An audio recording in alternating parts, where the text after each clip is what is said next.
Alors j'ai entendu une histoire intéressante sur la salsa. Est-ce que tu peux nous parler un peu des origines de cette danse et de cette musique? Oui, alors moi, la raison pour laquelle je vibre tellement avec la salsa, c'est donc son histoire qui est dans son ADN.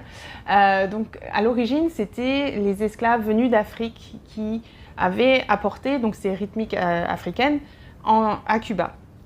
Et ils utilisaient donc la danse et le chant pour communiquer sans que les maîtres les comprennent.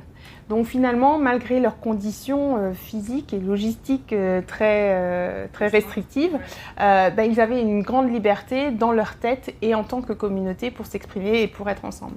Donc il y avait une connexion d'humain à humain, mais aussi leur connexion au divin, à l'univers, puisqu'ils ont importé les orichas, qui sont leurs dieux à eux, quand les Espagnols voulaient imposer le christianisme.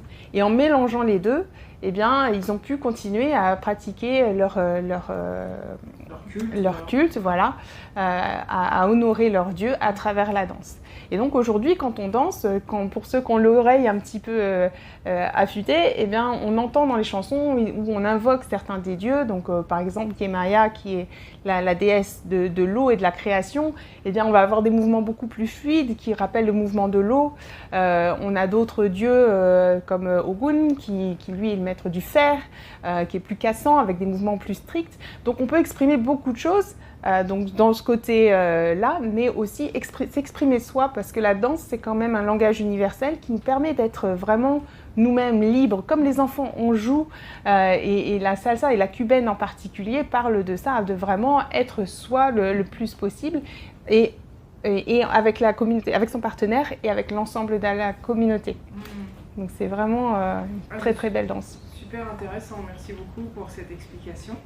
Avec grand plaisir. Ça permet de voir la salsa sous un autre angle en fait. Parce que, oui. C'est pas juste danser pour danser, mais c'est toute l'histoire qui va avec, et ça prend un autre sens à mon avis. Tout à fait. Et la salsa a tendance à avoir je pense que dans l'esprit des gens, il y a une réputation assez sulfureuse, ouais, alors que des danses latines, c'est probablement la moins sulfureuse et celle qui a plus un esprit de famille et de communauté, plus que de rapport homme-femme, même si dans la rumba, et c'est des mouvements qui sont intégrés dans la salsa, là, il y a clairement un message de séduction, mais toujours sous l'angle du jeu. D'accord.